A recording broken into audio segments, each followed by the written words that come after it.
So this is the start of the video of the rebuild of the Corsa. Behind me today was delivered the Corsa convertible. It's in green.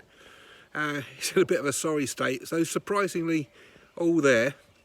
No brakes, the back valance is all rusted out and the boot floor, and that's the only things I can see. We've yet got to get down into it.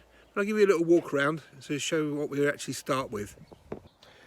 So I'm reliably informed there are only 60 of these were actually ever produced and sold in the UK. I don't know how true that is. However, if that was the case, the information I've got is 20 in green, 20 in red, 20 in black. This one originally started its life in Scotland. I know there was a lady that owned it originally, and it was first serviced at 5,000 miles. So currently sitting with 95,000 miles on it. I've got to say, underneath it looks like it's had every single one of those miles up to its neck in water. But here we go. All right. So on the bonnet, we've got a few marks, lots of scratches. It's definitely going to need a repaint. All the bumpers and everything are all quite straight. There's a little bit of rust around the front wing and the driver's door. At some point in its life, the wheels have been changed. These are wheels off of a later SX model.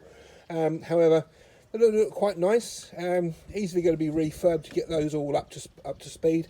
Tyres are all good.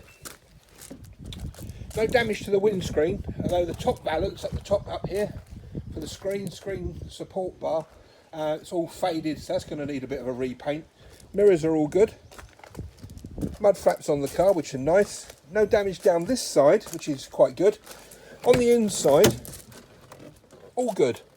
Manual windows, would have done with electric. We can see about a bit of an upgrade with that one at some point. Parcel trays there, I'm glad to see that.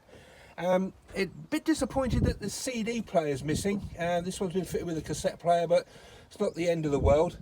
No AC, which I don't suppose it needs if you're going to be taking the roof off. All quite good. Driver's seat's got the usual problem with the bolster cushion and the side support. It's all failed and it's been sewn up, so I'm going to have to get a professional trimmer to sort that out for me, and that'll bring the inside up to speed.